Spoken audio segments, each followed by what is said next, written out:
Welcome to another live stream with Gwen and I on this time we're talking about the work of grief. Now, I do have to thank a wonderful listener for writing in with some different ideas on what we should do with some Mhm. of these live streams. You and I both know her well. Yes. Yes. Yep. And she wrote in about having like an annual plan, a work plan for your Mhm. grief, and we both thought Mhm. that that would just be an excellent topic to talk about today. So that's what we're going to talk about. We're going to talk about the work of grief. And this week I was a little more on top of things, and I posted 4 questions at 4 different times on Facebook and Instagram, and we just got a lot of feedback this time. So I love We did. that. I Yes. know. I love that we got so much feedback, and we got so much feedback that we're not going to be able to share everything that was written Mhm. down. So if you want to find out even more comments, just go to those posts on Facebook. Look at my Instagram story. You can find some other comments that maybe we didn't have time to get to. And I did say that unfortunately we'd read everything, and we just can't today. But I do thank all of you for writing in. I think it will spark some really nice conversation today. And just know too that as we go through these questions, if you are listening, please go ahead and post some responses right now too, so we can just have a really great conversation. Mhm. And if you notice, I'm outside. I'm at Yes, my it's so cottage up nice. north outside. I've got one of my little Andy Angel's Wings little chimes going behind me. Mhm. So I think that's kind of a fun thing. But yeah, we're up north here for the week. So should we Nice. start by going through those questions that you came up with, Gwen? Sure. Sure. Okay, sounds Okay, great. so the first question was, in what ways have you approached your grief like work? Yes. And grief is so hard. And I Yeah. think and work is hard, right? And I think when you Hmm. can let people know that grief is work, it all of a sudden takes it out of the easy category and puts it into hard, because anything that requires work is not easy. Yeah, Does that you're make sense? right. Yeah. So Yep. it gives that sense like, oh, I've got to do something and I have to be active in this and I've got to think about it. And it's not just something that's going to, randomly happen for me. Like, Hmm. um, oh, now your chimes are going. Andy's here. I know Andy's here. We got a little Yeah, breeze. So we've got Andy going in the background. I love it. I don't think I it'll do be too. too. I hope not. No. I think it's Um, just him chiming in, yeah. right? Okay. Yeah, I do too. Um, so what I was going to say was, when I got interrupted, love the chimes. Um, Okay. Sorry. yeah, no problem. Oh, about grief being work. It left me, but it'll come back. Oh, I know. I was saying this, and maybe I've said it to this group because I've talked a lot about it since my knee replacement. But I looked at my knee replacement, and what if I had just said, I'm not going to do physical therapy and I'll just see what happens? Hmm. Like, I'll Hmm. just take my chances to see how my knee heals. Everyone would look at me and go, that's not a good idea. Because No. in order for you to get to that level, you have to do the work. You have to do rehab. You have to learn these things. You have to work at it. And I had to relearn how to walk, because I Yeah. had a bad knee for so long. Um, some people are having to learn just even how to do tasks of daily living when you're grieving because it's not the way it used to be. And so rather than just approach it like, well, I don't, there's nothing I can do, I'll just see what happens. If we approach it like work, that we have to do things to make it easier and better for ourselves to heal, I think that's a good thing. And maybe some people hadn't approached it like this before. Well, and I think that goes back to the original question about having a plan for your grief. About, Mhm. I mean, not just thinking about, oh, this is work I need to do, but like this is, I need to figure out exactly what I Mhm. should do. You do this and then this and then this. So Yeah. And I think one of the listeners wrote in about this that said, some work can't be put off, like paying the bills, yes, putting food yes, on the table. But hmm, it is interesting how when you're hurting and you don't want to do that work, how you can just push it off very easily and yeah. go, I don't feel like doing that. Well, I even want to read that whole comment because I thought that was a really Yeah, it good was a comment. good But one. Yep. Candy, she wrote, there is some work that cannot be put off, work that pays the bills and puts food on the table. Then there's work you can put off, but it builds and builds the longer you ignore it, like dusting or cleaning the bathroom. Grief can easily fall into the second category. I can tell myself I don't want to face it today. It hurts too much. There are too many other things that I have to do today. But my grief builds and builds if I put it off. The weeks I miss therapy or don't have my online support group to attend, the days leading up to his birthday and anniversary of his death, these are the times I need to purposely approach my grief like work. I can't afford to ignore because it can quickly become completely overwhelming. Just Yes. loved that comment. And That was clearly Andy so does good. too because the chimes are going like crazy. Yeah. So Yeah. no, I love that because she's 100% right that you think, okay, there are things that I have to do, there are things that I don't have to do, and you can Mhm. easily just shove that grief into the things I don't have to deal with today because it's just too hard. But Mhm. you just can't. You just can't Right. keep doing that. I mean, there are times when you can do it for a short Right. period of time, right? I Yes. mean, I 'Cause think about my own grief and like doing the podcast and all of that. When I started doing the podcast, it gave me some purpose to my grief and some specific times when I would be working on my grief. And mhm. initially that was Tuesdays and Fridays.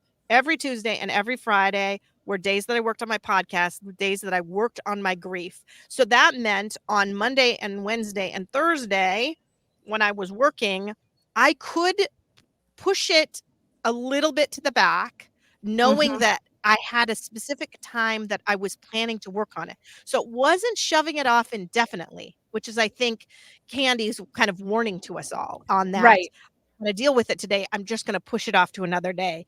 But if you went, I can't deal with it today because I have this going on, but I am going to deal with it Yes. tomorrow. That's the Yes. key, right? Right. That's the Because key. 2 things come to my mind with this, and I teach about dosing it versus denying it. Like, you don't have to take it all at once, but you have to set it down sometimes and say, for this 2-hour time period or for this day or for this event, I can't do Yeah. that. But what we don't want to do is set it down and not pick it back up, because then it doesn't heal and it builds up, like she says. Mhm. So I love that. But the other part that she said was, when my group isn't meeting, I notice, I think she Yeah. said that, didn't she? Yeah, she did. She Yeah. did. Um, so the weeks I miss or my online group doesn't meet, what I tell people to do is, like, if I teach a grief class and it's every Tuesday night and then we take a break or it stops, I say, keep Tuesday night as your grief night. You've already Uh-huh. got that built in. So even if we're not meeting, just say, Yeah. a Tuesday night's my night. And so, Yeah. like, let's say the podcast stops for you. I mean, we all pray and hope it does not. But let's just use this as an example, that you could still say either Tuesday or Friday. Those are my Friday. days. Mhm. Yeah. Yeah. Yeah. Mhm. Mhm. Well, I think that's really funny that you use that as an example about that just being your night because we just finished our online sessions, right? And Mm. and I don't know if I told you this or if I mentioned this on a podcast, but anyway, one of the women that was in the group also, she used to meet with some friends on Tuesday nights, and it was getting to be really hard to meet with those friends. Mhm. These are non-grieving people, and it was just she was feeling less and less in common with them and not wanting to spend as much time with them in general. And we got done, and she said, "I told my friends this is going for 3 more weeks," because she didn't want to do it. I love that. And I love and I it. love that, but really, it's not just that she could say that. I mean, she could still spend time on her Right. grief at that time, right? Oh, That's what you're saying is absolutely. Tuesday night's your night to spend on your grief, and if the Yes. online support group is meeting, great. If it's not, that doesn't mean you have to go hang out with these women that you Right. just don't feel like you Yeah. can hang out with right now. I mean, Well, still take time on your grief. yes, But I was I did find that thinking. really funny. It is very funny, because I that brought up a man who, his wife had died, and on the nights he came to class, obviously the children being taken care of, and he Yeah. said, "I don't want this to end because it's the only night I can focus on my wife and not have to deal with my children." I said, "It doesn't have to end." He said, "Really?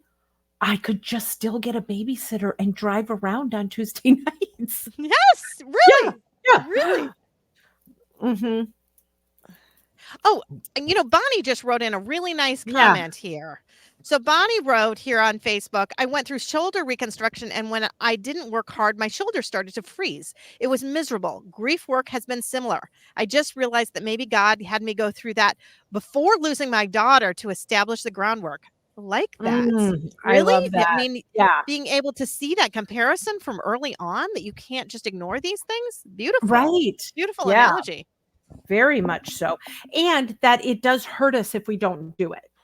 Right. And Right. that's what people don't know, and that's why I still have a job, is because, um, people find out that without doing the work, it never really goes away, and then they have years of poorly managed grief and need to talk through, Yeah. um, what they didn't do. Right, right. Yeah. Well, I want to read a couple more of these comments on here. Like I Mhm. said, there are lots that I can't get to because there were like 10 people that wrote in. But there were a couple other that really stood out to me. So Mary Pat wrote, frankly, I'm not always good at my grief work, but I do have one time each week when I spend at my son's grave. I find that to be a really hard time, but in some ways it is also comforting. I have to go to work afterwards, so I think it helps me to kind of put a period on that time. I can stay a Mm. few minutes or an hour, but I know I have something afterwards that will engage my mind. I like that comment. Mhm. I thought that Mhm. was really good because it's a set period of time. It's like a Yeah. date. She just has this Mhm. appointment and she knows when the appointment's going to end. So it's not that she's going to sit there indefinitely. Anyway, I just thought Mhm. that was a No, really but nice see, comment. that's a strategy. That's a coping strategy. Just like if you Mhm. have a difficult person in your life that you have to call, you don't call them when you don't have anything going on. You call them when you're busy and you say, I have a little bit of time Right? to talk to Right. you. And you Right. set a boundary because Right. otherwise it's too much to talk to that Right. difficult person in your family. Right. And if So and if that's a she did that strategy. after work or another time when she Yeah. had all sorts of time, it actually probably wouldn't be as good for her. Mhm. It's Right. something that she can face, I think, Mhm. because it is a finite amount of time. Mhm. And that she anyway, I just thought that was really nice. Um, and then Chrissy wrote in another beautiful comment too, comparing her talking about pulling weeds. So I don't know if you Oh, remember that yeah. one. Do you see that Yes. one there? I Mhm. often think about my grief work when I'm pulling weeds from my flower garden. The longer I let them go unattended, the more they multiply and the taller they get. I don't want to pull weeds, but I want my garden to look pretty. We don't want to do grief work, but it must be done or healthy healing isn't possible. It's overwhelming in the early days, weeks, months, year, but little by little is enough. So I Yes. thought that was beautiful too. Man, Yeah, there are just I love so that. many There's great, so great many comments here. wise analogies of that, Mhm. Mhm. Mhm. Um, I kn I think it was Michelle said it's the second job outside of my Yeah. full-time employment, and that's the Yep. other piece to keep in mind is that this is not for the faint of heart. Yeah. That it is exhausting, and that's why we have to constantly remind people to be gentle and take care of themselves, right? Mhm. So Yeah. that's why one of the assignments I give to people with grief work is, taking a circle and dividing it into 4 squares, and your physical health, like your self-care, your social, what are you gonna do socially, your mental or emotional health, and then your spiritual health, and actually making a plan to keep that balance, um, Yeah. because it is exhausting, and so, like, the self-care can replenish us and give us the strength to Mhm. do the stuff. Now, I did ask this woman's permission, I'm not gonna hold them on the screen long, but, she didn't draw the circle, she didn't do but she just kinda took and had a notebook and wrote her plan and, like, you know, um, one was her grief, then she did social, and it says travel. Oops, I'm Yeah, so okay. bad at left and right, travel, and Yeah. then I love this, activities that I wanted I'm so bad. Activities, and then Yeah.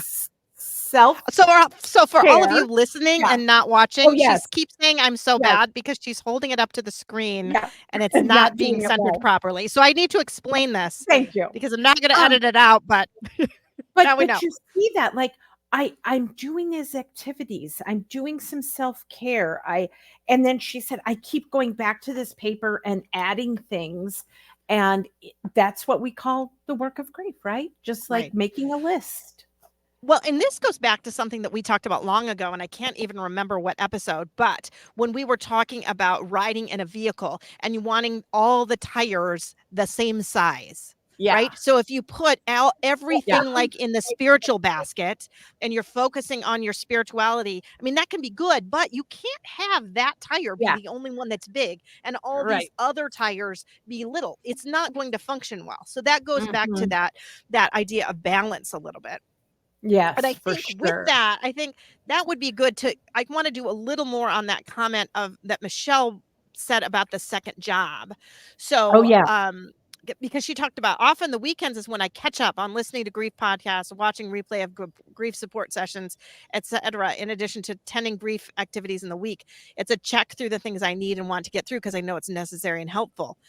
It's the work of parenting and staying connected to my child and loving him as a part of my grief work, which lasts forever. So I think Oh, that's, really nice though to make sure you get it all done, but not to go so much that you like overdo things to the point where you get worn down though too. I mhm. think it's a Right. good, you got to have a Well, balance there.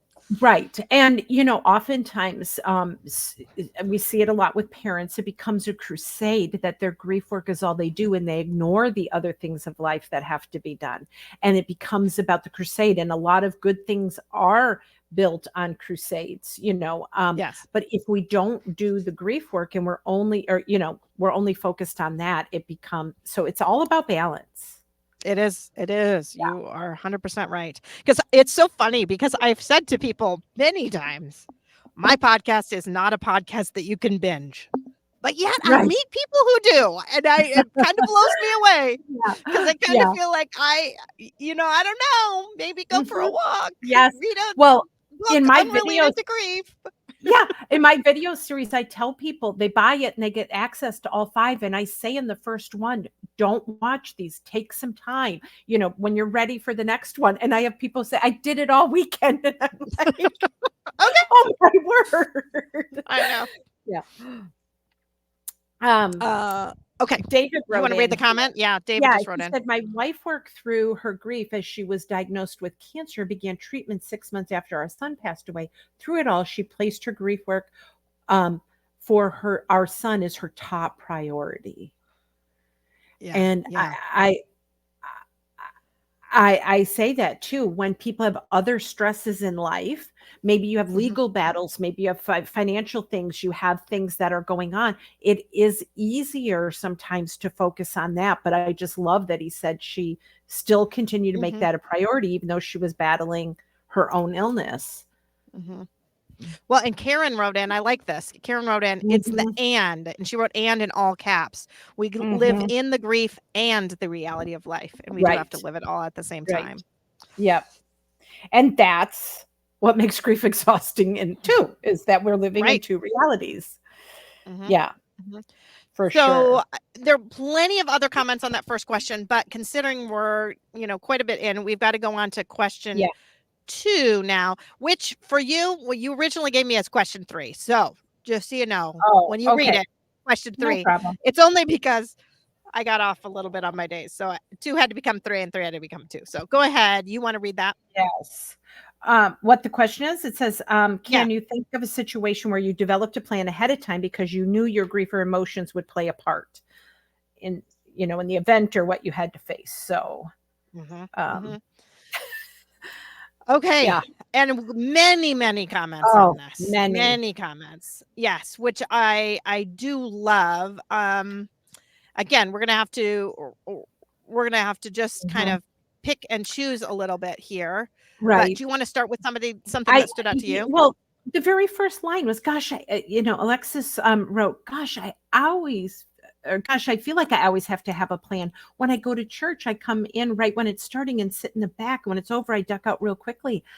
Um, I'm so glad she said that because I tell people those things that overwhelm you, if church means something to you, don't stop going because that feeds that other part of our spiritual soul, but find a way that makes it work for you now. And that's exactly what she did in that plan. Mhm. Like I sneak in and I sneak out. And I had one Yep. person, the way their church, the Catholic church does communion, it's towards the end. And when she gets communion and goes back, she keeps walking right out the Yeah. door. Yeah. Yeah. Oh, no, I've done that. I've done that. Yeah. Ours is Mhm. towards the end. I mean, I Okay. think about all the things that I did at church to make it a little bit easier. So we have a time when we pass the peace, and Mhm. for the first year and a half until COVID hit, I well, a little bit at first, my family used to cocoon over me. Like, I think I've shared Mhm. this, that they would, like, go over top of me so no one could get to me. And then I got to the point where the sanctuary where um, the contemporary worship is downstairs, and it's just there's a door to the kitchen just off to the side. I would hide in the kitchen. Mhm. I would go in the Mhm. church kitchen during the passing of the peace so I didn't have to look at anyone. I didn't have to see the sad looks. I didn't have to do any of it. And then again, right after communion, they say a communion blessing. Then they sing the closing song, which is always a really upbeat, happy song. And we got our coats on and walked out. And I don't Mhm. know if it's that my family necessarily needed to, but I needed to. I couldn't do that part. Like, I needed to be at church, but there were some things that I didn't want to do.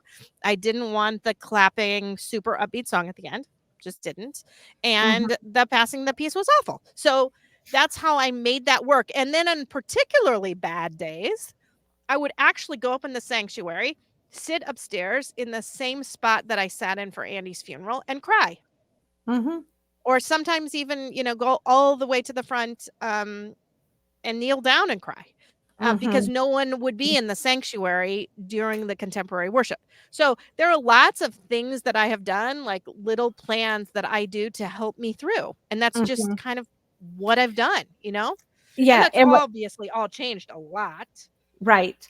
But what I love about that is it has changed, but it did last a while and it had levels to it. And I think at the end of her comment, she says it's been 14 months since my Elijah died, and it's still so hard. Um, Yeah. I just want Well, to and give then her and that then that here Mary Pat 14 wrote months again. isn't very On long. Sundays, I always sit, and during worship, if at a point where she can leave, she always sits somewhere where she can escape Mhm. if something ends up being too much for her. And I know she's years into her grief, so Mhm. I'm sure she can take that as a bit of comfort that this does last for a while. Right. Yeah. Um, a couple other people did talk about this, about they're not sure how they're going to feel until they're in something and have that Yeah. leaving without any guilt or explanation. Many people talked about having access to a door, or, driving separately, that sort of thing. I love that. hmm hmm It's amazing to me about how many had to do with church. To be Yes. honest. Well, hmm and I always say, because I think a couple reasons. I think families put on their best. And Yep. I work with not just bereaved parents, I work with widows. And it seems like such a family day, and people come as families, and it makes widows feel all alone. And if your family has changed and your child has died, you look at other families and they all look so intact. The other thing that happens is that our heart is more silenced. Music plays a part, like Yeah. all those other things. We're not doing anything else. We're not mowing the lawn. We're not, folding clothes. We're just sitting. And it Yeah. allows those thoughts that maybe we've pushed off to come in. I do want to go, the same person, somebody else said in their comment, I can't read the whole thing, but it said, where did I miss it? Um, oh, I got to find it again. So I'll find it. I'm scrolling through so many because there's so I many. know there's so many. Um, oh, oh well.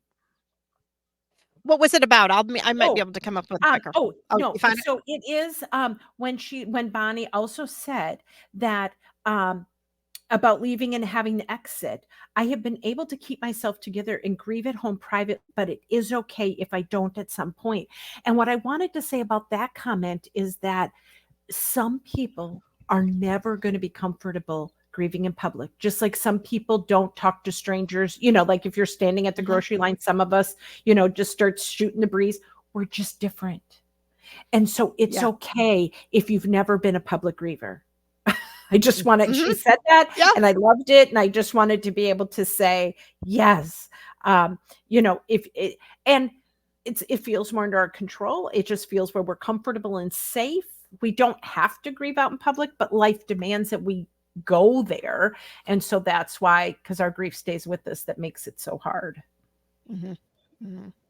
Well, Mhm. I was going to Dana had written in a couple of comments that were good Yes. too. Talking about a couple of years ago, I had to take my youngest to the bathroom during my older kid's Christmas program. I took her out the side door, which led to the hallway outside the gymnasium where a high school basketball game was going on. I looked up and a bunch of Brogan's friends were Mhm. standing there. It basically smacked me in the face. Needless to say, I don't use that door anymore. But I prep myself for what might be on the other side of the door.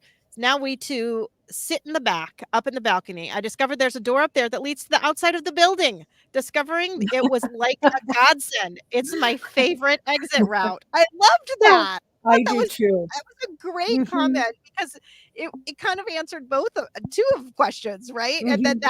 that escape route, just to know, Mhm.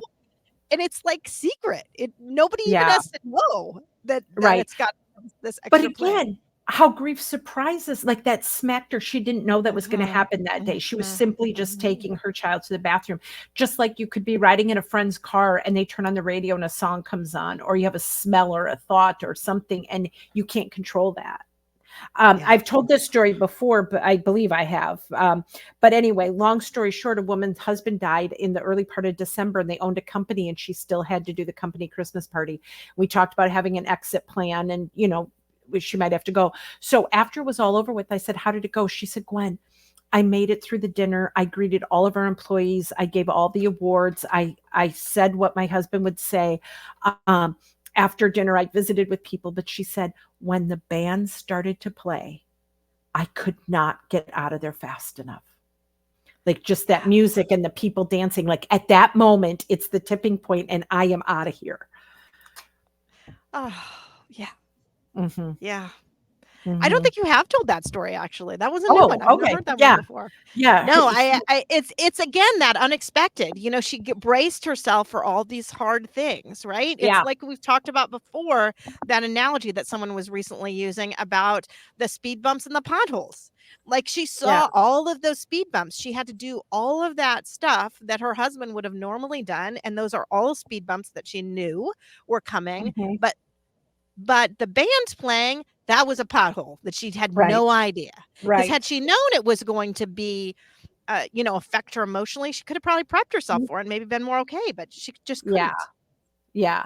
Mhm. Now, someone else has said this before on here, and I'm just, so I'm not sharing out of turn. I was not in any of these comments, but when it was something we did about the holidays or other events that they said one of the parts of their plan, or when these things happen, like they have to go to their, because another person wrote about going to special events from their daughter's friends, Mhm. and those kinds of Yeah. things, those are hard. One of the things this listener said, I remember, was I limit the alcohol on those things because it could be very Oh, yeah. easy, like to sit at a wedding or a grad party and just say, well, I'm just going to sit over here and have a few beers to numb myself or whatever. And she said that made her emotions so much worse. Like she Oh, couldn't I would control. I Yeah. I would be certain it would. Yeah. Yeah. Yeah. Hmm. Yeah. Yeah. It's funny, I think your emotions just do tend to take over a little bit with those things. All Hmm. right. So, I think probably we ought to move on to the next question.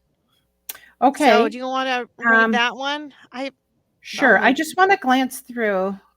Okay, well, you can do that. What Um, Oh, oh, because we gosh. didn't address someone else mentioned that when another person passed away and they have to go to the funeral home or visitation. Oh, yeah, yeah, Um, yeah. That was that that was that was discussed too. something I That's a good wanted one to too. bring up. Yeah. Um, and with the church that my son and I went to for many years, he went to school there. His memorial was there. We have a long history of memories. Those are really hard. You had to prepare herself um, to see people she hadn't seen in a long time, to know there'd be many people there, and the memories walking into that church consuming me. But she said, I also did a lot of self-talk before going. I told myself just Yeah. to greet the family at the visitation before and maybe stay. But she ended up staying for the whole funeral. And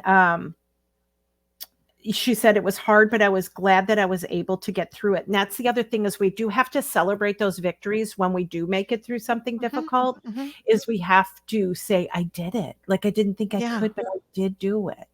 Well, Um, and even if you can't and you don't get all the way through, think we can certainly find something. I mean, to celebrate. right. I Yes, think about a yes. woman who was talking about, oh, she was going to go to this compassionate friends group Mhm. She's from in Australia. She's gonna go to this Compassionate Friends group in Australia, and she didn't make it. But I think she may have gotten ready and gotten in the car, and I was like, "Hey, cool, let's Yeah. celebrate that.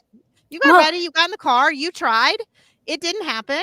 Let's try again um next month." I mean, it's more than had happened the month before, right? 100%. It's I tell people, I look at people sometimes when I'm counseling them. I mean, I can even do it virtually. I'm like, "Do you have mascara on today? Wow, that's a big step." Like I sometimes just celebrating that we're wearing mascara. Because so many bereaved people don't wear mascara because you're going to cry all the time. I know. One of the widows Just groups, they have, celebrating the little yeah.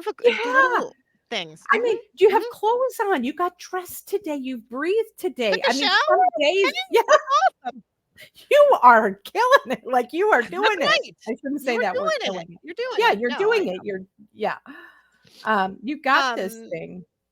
okay, Okay. so, the Sorry. next question was, do you have any sort of written plans, goals for your life? How about for your Mhm. grief? That was your next question.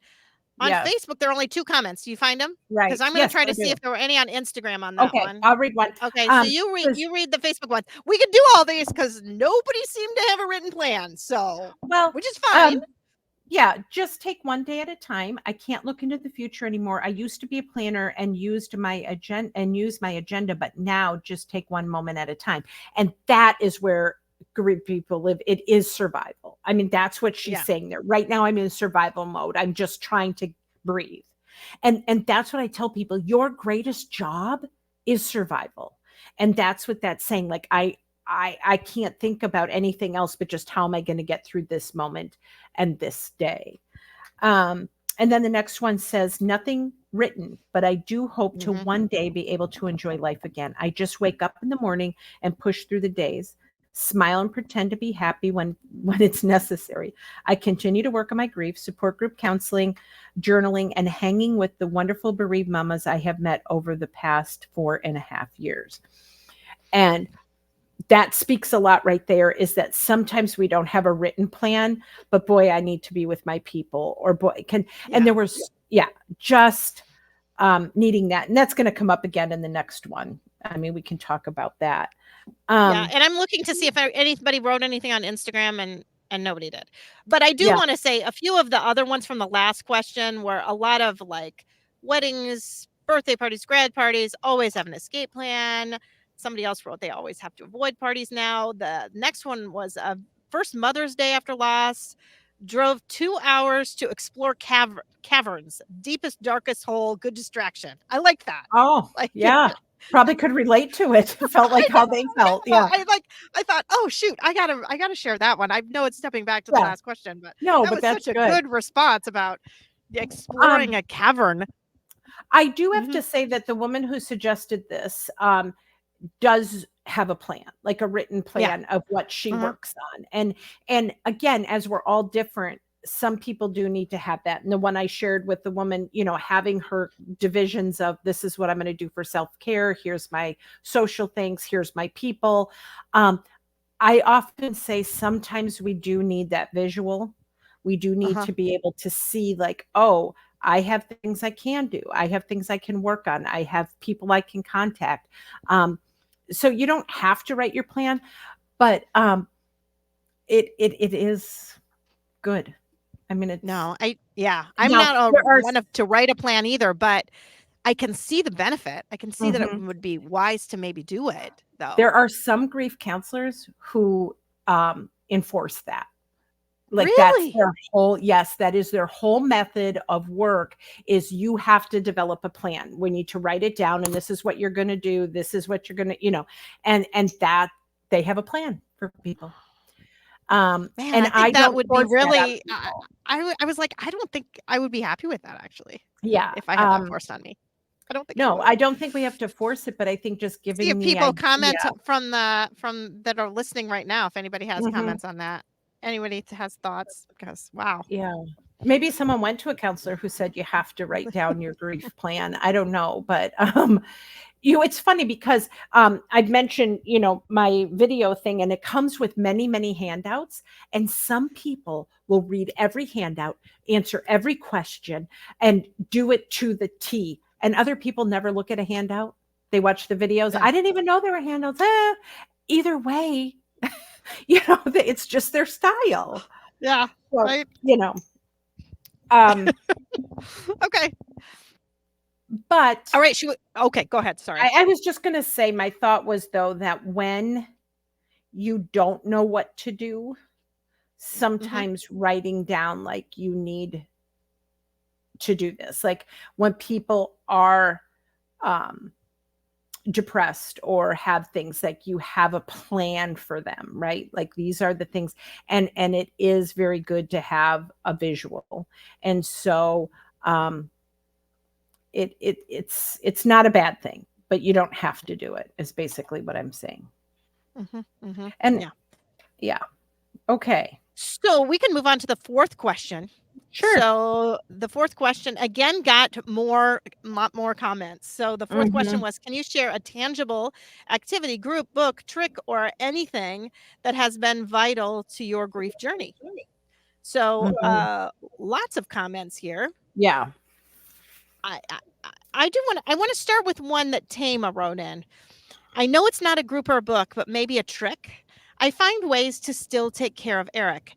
I Mhm. know that I will always be his mama, but in my grief, I also need to take care of him, as all mamas want for their babies. Taking care of his flowers at the cemetery, having a vegetable stand in his honor, finding ways, doing things to make him proud of his mama, writing journaling to him to check in on him, always sharing as much about him as I can with his younger brother who only had 19 months with him. I thought Mhm. that was beautiful, That is beautiful, very and beautiful. I love that. You're right that Tama is that's just a trick. That's not necessarily, something that you can look to like, oh, this specific book or this specific group or this specific whatever. But it's a But trick that's with I her I every day. I'm gonna go a little deeper than that. I think it's more than a trick. It is a need Yeah, that all yeah, bereaved people have, is to search for meaning and to recognize that person in your life. Basically, what William Morden says is to find a place that they hmm, fit that still allows you to move along. yeah, So you're living life, but you're still having, like, you have the connection to them. It's different now, but we're never not going to have that connection, whatever it is, right? yeah, Um, hmm, so it's a need that we have, yeah, especially with our children, I think. yeah. I mean, she's so right. Mhm. I mean, that's why did I call the podcast what I called the podcast, right? I Yeah. called the podcast Always Andy's Mom because I still want to be Andy's mom, and I still want to Yeah. be his Andy's mom every single day and Mhm. do things for Andy as his mom. And it's just not something you can just give up and just stop being Eric's mom or Andy's mom or Mhm. everybody's mom, right? You Oh, just can't. absolutely. Absolutely. And so I do think that we find ways to honor them and remember the person, and, you know, recognize them in our life and who they are, and talk about them. And I love what she said about talking about him to the younger brother. I think it was a brother you said, Yeah. that only Hmm. had 19 months with him. People are so afraid that people are going to forget. And we Yeah. need to do that because they're not going to forget if we keep doing it. Hmm. And Hmm. she's doing that. I have to go back to someone wrote in. About the I plan, yeah, someone wrote about the plan, and I think Yes, we should go into this because this I is do where I too. was coming from. So you read Okay. that. You read the I comment. feel like having a plan would set me up for failure because grief is so unpredictable. I'm sitting on the edge of being a first time grandma, and for some reason that has brought on a new wave of grief, a little backsliding with the sad emoji. Um, so I much of so that. relate to that. I so relate to that. Having a plan would set me up for failure. That would be my fear. That Hmm. it's so funny because I couldn't quite put my finger on why I didn't like the idea of the grief therapist that made you had a plan have a Yeah. plan. And I thought and she just said exactly what I was thinking, but not able Hmm. to kind of say. It's Hmm. because I would be so worried to be not do it right and to Yeah. not do the things on the plan that I would consider myself a failure. And so Right. that's what would scare me about the Yeah. whole idea of having it. Yeah. Which I And know is not what they want. I mean, I know it's that you don't have to do everything on the plan, whatever, but yeah. I'm kind of a rule follower. And Yeah. when I make a decision, I'm going to want to do something, I plan to do it. And Hmm. if I can't, then it does feel like a failure to me. So I Hmm. I mean, I used to always say this to Eric for this is just years that I would like set my expectations sometimes kind of too low so that I knew I could reach them because if I set them too high and I don't attain it, then that's Then you really feel badly. bothersome to me. Right. Yeah. But some people do need boundaries. They need to Yeah. be like, I need to live inside of this, just like some of us are list makers and some of us aren't. So it is so different. And that's why grief is so um not uniformed and, as to use her word, unpredictable, as we just talked about.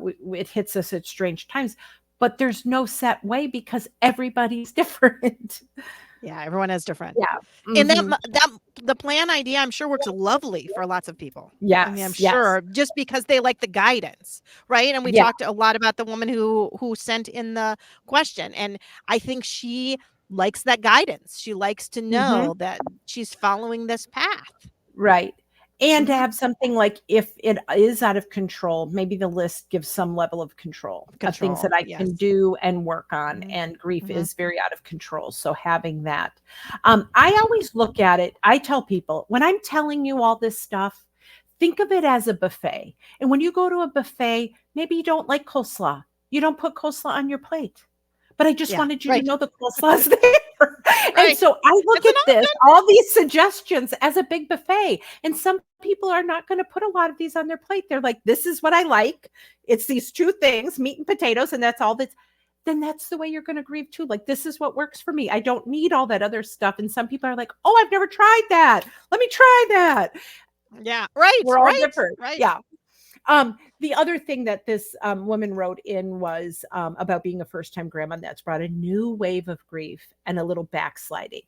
And I just want to encourage her that it feels like backsliding because maybe you were on an upward. And for those who are just listening and not seeing my hand, I'm acting like I'm climbing a mountain and going up. That Yeah. when we hit that, and it's like we've fallen off the cliff, right? And now I'm back at the bottom. But you're really not down as low as you were before. Like, this is just a new part of something that you have to grieve, but it doesn't mean you're back at day one, right? Mhm. It's a new Mhm. thing that you have to face. And then when you pick back up, you'll pick back up where you were, which is totally different from it than at the beginning. So I just kind of want to explain that. And it's very natural that any life change, like she's mentioning here, and any, can I just say joy sometimes? You Yeah. know, those Yeah. joyful things, they're so contradictory to thinking, Mhm. Well, and yeah, because you end up feeling some guilt over having the yeah, joy too, right. and And and thinking and, that like, this things child will just aren't never as experience joyful as that. there should be. Right. Your Mhm. grandchild won't ever know their uncle, right? I won't Yeah. know their aunt, and that's just Mhm. doesn't feel fair, and it brings it all Yeah. back again. Yes, so much Okay, so. I do feel like we should mention some of these books because there are a Oh, lot yes, of books yes, mentioned yes. in the comments. So, like the Nancy Guthrie books, Holding On to Hope and Hearing Jesus Speak into Your Sorrow. I have definitely read Holding On to Hope. I've not read the other. Have you read them? Yes, they're Uh, very, very both, good. both. Yep. I loved Holding On to Hope. That's for Mhm. sure. Um, Yeah, and let's see. There I are just wanna say, lots. like, some of these books, even if reading them is overwhelming to you, and you don't have a support group in your area, but you know, like, 1 or 2 bereaved moms, you could just pick one of these books. Maybe your plan for the next year is to pick one book and read it with another mom and then just talk about it. Yeah. Like, Well, we've got a little group that's going to start doing that, actually. okay, yeah, We're gonna start next month. So, and yeah, somebody picked a book and we're gonna go through the book together that's and it will be awesome. great. But there Yep, are, I mean, a lot that were shared here. A Grace Disguised, yep, Beyond Living After Losing a Child. They said pretty much anything written by Anne Voskamp. The mhm. Rare Bird. I love that one, of course. I love Permission to that book, Mourn. yeah. There are lots here. Oh, Lament for a Son, of course, I that's the one that Mhm, I got, like, 9 copies of. Um, mhm. Hope When It Hurts, It's Okay That You're Not Okay. These are all books. This new one, Comfort for the Grieving Parent's Heart, Hope and Healing After Losing Your Child by Gary Rowe. Do you know that one? I don't know that book. I don't know that one. She wrote excellent book, all in caps, so it makes me think maybe it's one that we should get. Wait, was that on Um, Instagram or on Facebook? I don't see that one. this Oh, there. is Yep, it's I on see it. Facebook. I Yep, see it. by Sandy. Mhm. Yep. Yeah, so, And then Surviving Sorrow: A Mother's Guide to Living with Loss. There are quite a few books on here. So again, go on there and you can see some of those others if you Yeah. feel like you want to have some summer reading on Mhm. with some of these books. I think they could be really Yeah. helpful Yeah. to people. And I just want to say though that again, if we're talking about how different we are, some people reading, especially early on in their grief, is just I not couldn't something do it. to do. Yeah, I couldn't do it at all. No, So we it just was want to too say hard to that concentrate. yeah, if someone's Yeah. listening going, "Oh, people, I couldn't Yeah. do that." We But I understand. have lots of friends. I mean, these are lots of my friends that wrote in all this. Like, Yeah. oh, all these million books. I have not read nearly Yeah. that many books. I've Yeah. read a few books now, but at the beginning, I wasn't reading anything. And then there are Yeah. other friends of mine, though, that's all they can read, right? Right, is That grief feels books. like Yeah. only Mhm. books on grief, and Mhm. they do Yeah. read lots of books on grief. I Yeah. just find that I can't do too much of that, um, Mhm. but more now, certainly than I could at the time. I needed short chapters in a book. That's why some books I Short don't chapters, understand. yes. They don't if the some books I've looked at and I thought, "Oh, you don't understand grieving people because 'cause you've written way too much here." Well, have I you like books that are easy to read. You know what? We're talking about What? books. We gotta give your book a little push now. Oh, well, thank Gwen you. has a book now. I have my own signed copy. It's Well, lovely. Do you wanna talk a little bit about your book? I can't yeah, even believe that I just almost didn't do no, that. it's fine, but it's sad for me It's a because conglomeration. It's 2 people wrote right. it, so Yeah. yeah. Mhm. Bethany France, she had experienced 2 different, devastating losses, one a death loss and one something else, and the world didn't know what to do with her, being a single mom, and she said people weren't getting it right, and she kinda kept a list and, it's like, "Oh, you should make that into a book," and then she asked me to join her and kind of, speak on the professional end of that, but I always thought I'd write a book for bereaved people, and this is not necessarily for bereaved people per se.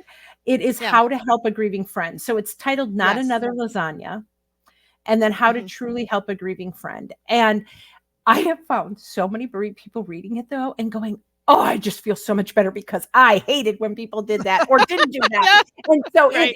bereaved people are enjoying it, but I always say, give this to your friends. I mean, Yes, like, exactly. it is You the go book buy a to pot give to copy your and then you friend. give it to your friend. Uh-huh. Exactly, exactly. No, So, it's yeah. on Amazon and Barnes& and Noble. Pretty soon there'll be a link on my webpage directly to it, and No, so I I think it's just really helpful. appreciate that. Obviously, I read it early on. I was reading it kind of throughout a little bit Yeah. as you were Yes, writing you were it, part of the help. even Yeah. before edits came through and Mhm. things. So I feel like I've known this book fairly well. Yeah. But I'm excited for you to have it Well, out. thank you. The only other thing I wanna say to your listeners is if you do read it or you have suggestions of what was helpful to you, we've already decided that we're probably gonna do a second edition, but it's gonna be from people who have read it saying, "You know what I found?" And it'll be everyone's book, not just, Uh-huh. Oh, yeah. Bethany and I mine. like So, that. yeah. I like that. Okay. I like that So idea. thank you for that. Um, I think in And going the on to chapters go are short. That's the one thing that made yeah. me think of it too. That Well, that the other Michelle just thing wrote in, I needed short chapters in a book, yeah. and I was like, yeah, they had pretty short Mhm. chapters in their book Well, too. the other thing is we have quick tips because what I said was if someone gets a book on how to help a grieving friend and they go, well, none of my friends are grieving, but they get a call that the person had a tragedy. They're not going to Okay. read that book the next morning, right? They're not going to sit and speed read it. But we have quick tips at the beginning or at the end of each chapter for them to go, I need a quick lesson because my friend is hurting and I've got to get there in the next hour. And so, Well, did I tell you about the medical student that wrote to me? no, I don't think I did. So no. so Eric and I recently gave a talk, a pediatric grand rounds talk at DeVos Children's Hospital, where Mhm. I'm, work Right. and round and things. So we gave this, and it was entitled "Grief: What They Didn't Teach You in Medical School," Right. because it's primarily the attending pediatricians and pediatric residents that attended. But there were some medical students there that were on rotation. And one of the medical students, she said she sort of laughed at the title because it was, what they didn't teach Mhm. you in medical school. And of course, she's in medical school. So I am Right. teaching her in medical school. And what's even crazier is that the nephrologist, the kidney doctor that she'd been working with, sent her there to go to this talk because he thought it was something else. He thought it was going to be a case study on some sort of kidney problem. Okay. So he got the week totally wrong. sent Oh her to the my. wrong thing. And she sat here and she was like, well, this isn't what he told me it was going to be about. But she sat and, listened to the talk anyway.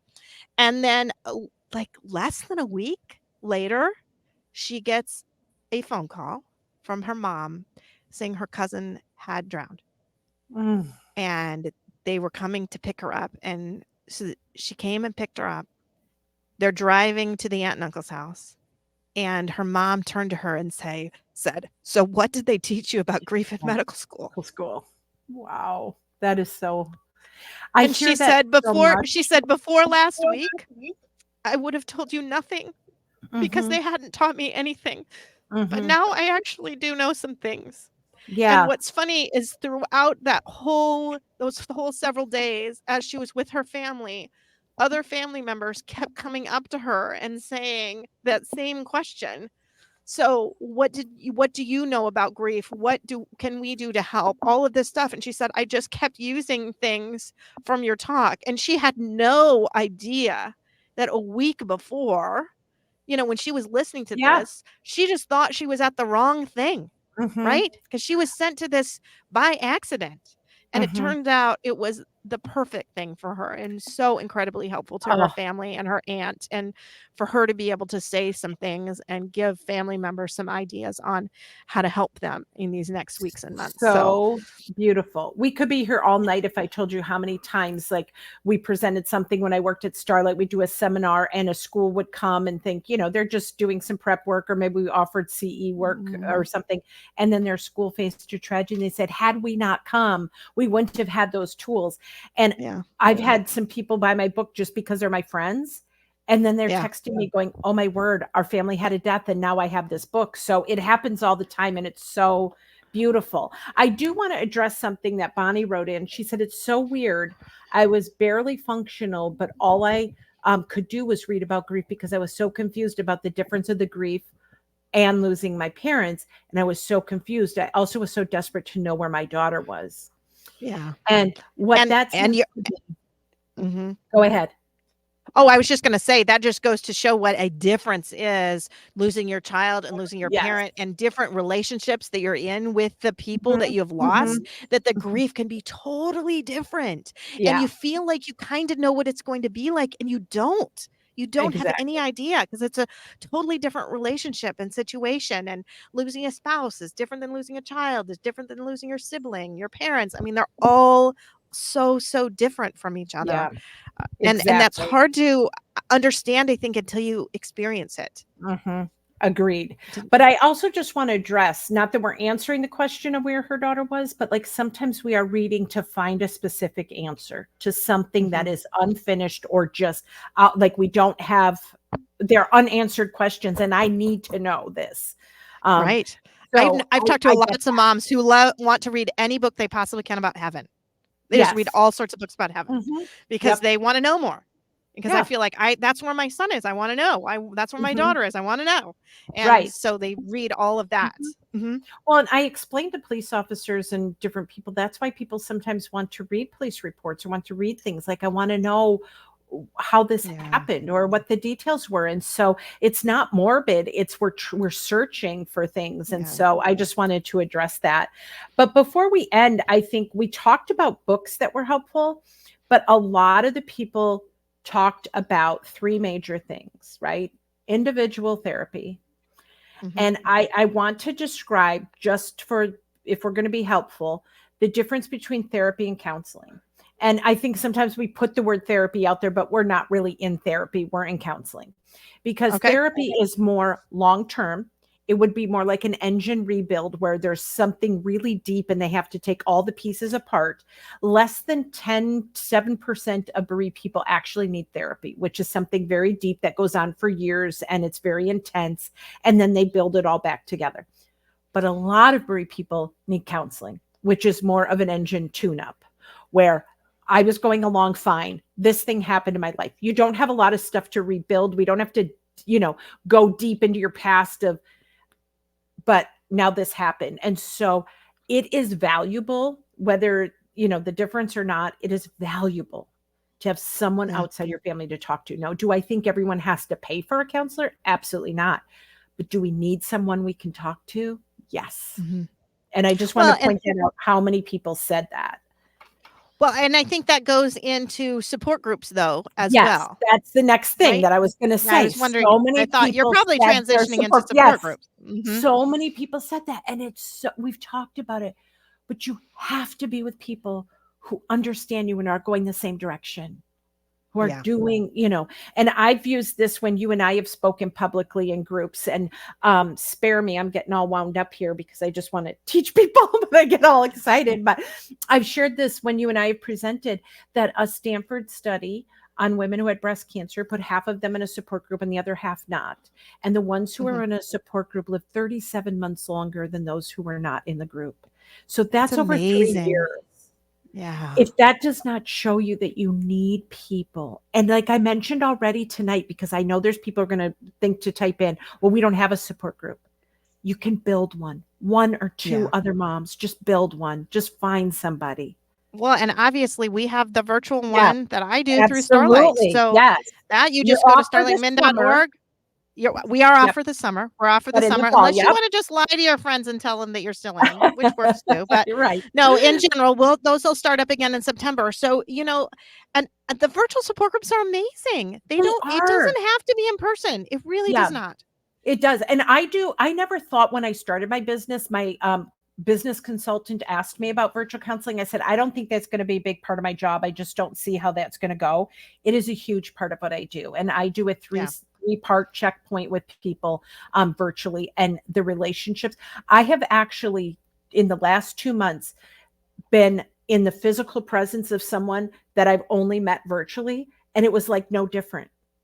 Yeah. It didn't, Oh, they I didn't know. feel like a stranger. It was like, oh, there's so and so. And it's like, wow, that's so I know. weird because we have I know. never physically met. I know. We just had a get together too. Yeah, And there's this wonderful woman from California. Hopefully she'll be listening sometime.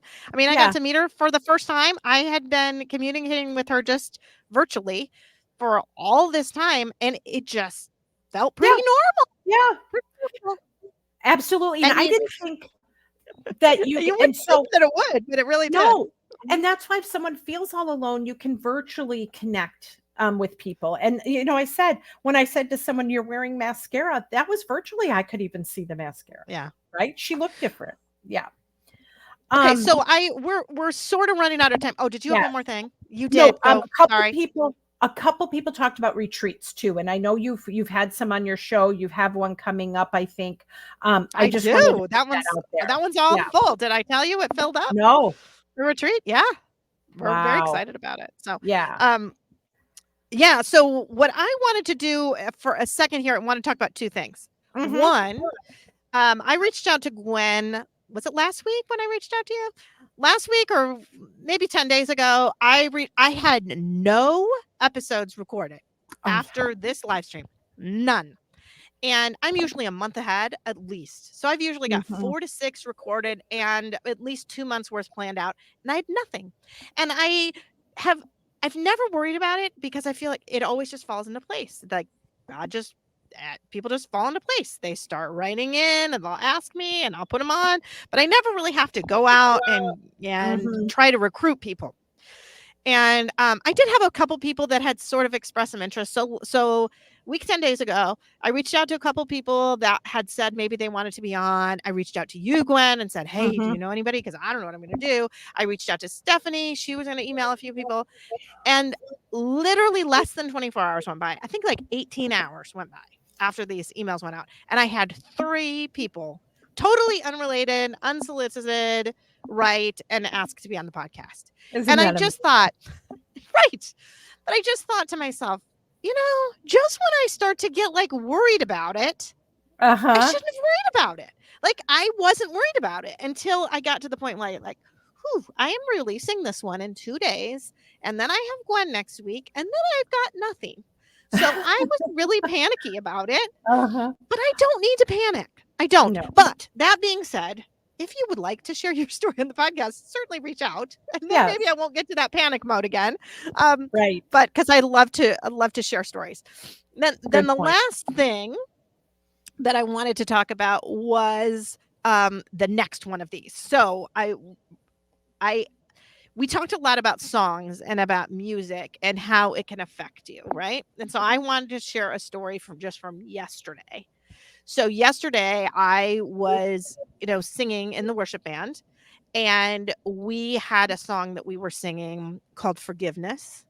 Mm, Um and oh man, why can't I remember who sings that song? It's very common. It's a very popular Christian song. But it was on forgiveness. And there were only going to be 3 of us singing, and it was the song of the day. So she likes to kind of give solo verses to that. So our leader said, "Okay, Dan, you take the first verse, Marcy, you take the second verse, and I'll take the third verse." And the second verse was about um, and it said, "Even when the jury and the judge tell you you have a right to hold a grudge, it's the whisper in your ear saying, 'Let it be.'" mm, And all I could think of was, that I did that. I had to do that. That I was in a courtroom when everyone in the courtroom said I had every right to never forgive that woman who killed Andy. mhm, And yet that day I did anyway. And I let it go and I gave her a hug. And after I gave her the hug, the judge got down off of the bench and gave me a hug. And I've since had someone email me that he had to go to court for something else and he was waiting. And there was some sort of traffic case. I think a distracted driver. I don't know what it was, but she told the story of Andy and the story of me forgiving the woman who killed him mm, in her courtroom. So all I could think of yesterday as I was singing that, of course, was being in that courtroom. And I actually cried through the whole thing. So I'm like mhm, weeping as I'm singing. And one of the men came up to me afterwards, just a guy in the congregation, and he said, "My daughter was killed too." That mm, that meant a lot to hear you sing that. So anyway, as I'm as I get done with that, I thought that's what I want our next episode to be on, is mhm, about forgiveness and blame. Um, because I think it's twofold. I think people blame others, and I think there's also a lot of people blaming themselves. And the importance of forgiving others, but also forgiving yourself too, because mhm, parents end up feeling so much guilt, and we've done things on guilt before, and mhm, and definitely, but I don't think we've done blame and forgiveness. And it just really hit me that that was the next thing that I wanted to do, was because, even though everyone would have told me it would have been totally fine for me to just stay furious mhm. forever and hang on to that anger forever, I had to forgive her for me. And that's You it, wouldn't have it goes been on to free. it goes you know what, in the third verse of that song, the third verse is that song, it says, "The person that it really frees is you." You, Because that's what forgiveness does. It doesn't free the person you've forgiven, it frees you. is you. So, um, anyway, I'm And gonna have and to probably come I up with told that song you and read those things, but I go ahead, sorry. I told you that I spoke at church yesterday and gave the sermon, and I said, it was, kind of just relating what God had done about freedom, but I also part of my message was we're free to forgive. Yeah. Yeah, Oh, and it wow. is a freedom. So we will take some of that because it is, yeah. So, I'm just going to announce it right now. So, hopefully, all of you Yep. will tune in and we'll have all these questions already, because Gwen always gives me all these questions.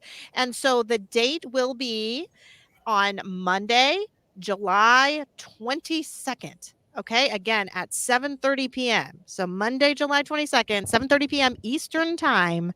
And you can all kind of tune in and we will talk about blame and forgiveness and kind of how to try to let go of Mhm. that.